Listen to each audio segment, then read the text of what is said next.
வேதங்கள் பாடும் வேலவனே, வேங்கை மரத்தேரினில் அமர்ந்தவனே, நிரந்தர நிர்மல ரூபா சிரகிரி வேலவனே மங்களங்கள். ஆறுபடை வீடென்னும் பேருடைய ஆதிபழனி ஆண்டவனே, அழகிய சென்னிமலை அமர்ந்த சிரகிரி வேலவனே மங்களங்கள்.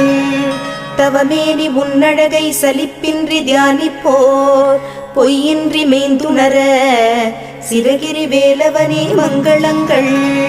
கொள்ளை அழகு உன் கோவில் கோபுரம் பேரழகு, எல்லையெல்லா பேரருள் பொழிந்திடும் சிரகிரி வேலவனே மங்களங்கள். முல்லை மலரோடு வருவோரை விழிநோக்கி உனை நம்பினோரை கைவிடாத சிரகிரி வேலவனே மங்களங்கள். தேனமுதத் தமிழே